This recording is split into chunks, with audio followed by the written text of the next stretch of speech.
ex-husband's frank honesty was one of the things that had attracted her to him, which made his actions at the end of their marriage seem especially ironic. "How was your trip?" Keith pulled her thoughts away from the past, where they resided far too frequently. "Not bad," she replied. No way did she want to regale him with stories of how difficult she found it just to walk out of her apartment building. She'd spent weeks at a time holed up in bed, but he didn't need to know that only the urgency of his situation had been sufficient motivation to get her on her feet again. "How's Mom?" He shot her a look that acknowledged the tension any reference to Josephine created. "The same. She might not act like it, but she's excited to have you home. She's had a room in the East Wing prepared for you." The guest wing? The significance of that didn't escape Maisey. If there'd been any doubt that she was to be treated with cool disdain until she'd done her penance, this proved it. The anger that flared up, making her stiffen, surprised Maisey. Apparently she wasn't completely cowed and broken. The idea of walking into Cold Iron House, named after Josephine's father, Henry Cold Iron, who'd owned most of the island before Josephine inherited it, brought back a hint of her old defiance. She couldn't cope with living there. Couldn't submit, as she would have to submit, in order to regain her mother's approval. "I won't be staying at Mom's," she said. Keith had started to reach for her suitcases. At this, he straightened. "What do you mean?" "I mean I have to find somewhere else." He measured her with his eyes, and she found them so hollow, she grew frightened for him all over again. Was he doing as well as he claimed? He didn't seem to be particularly robust, in body or spirit. "I understand it'll be a bit uncomfortable for you at first." He glanced away, as if he could tell she was trying to see behind the front he was putting on. "But trust me, Mom will come around.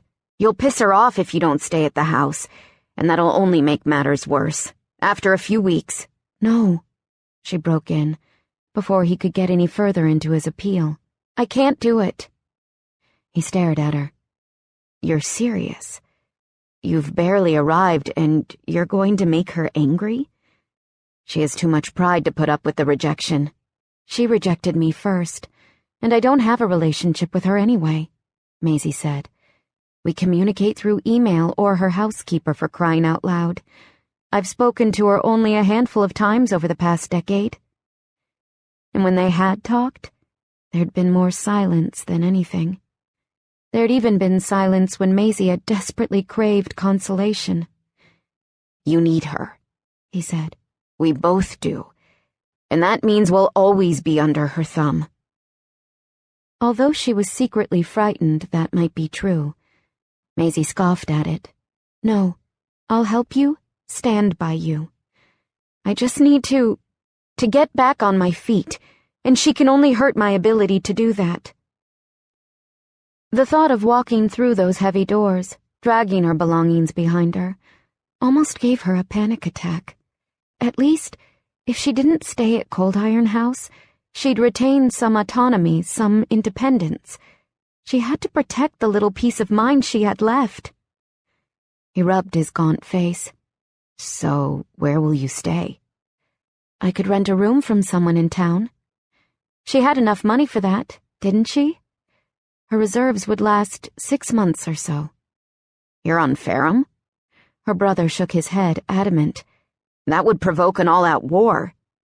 He was right. To maintain some semblance of peace, she couldn't cross certain lines. She couldn't embarrass her mother by revealing that there was any strain inside the family.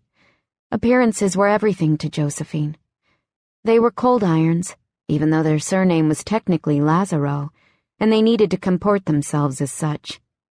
How many times had she heard that lecture?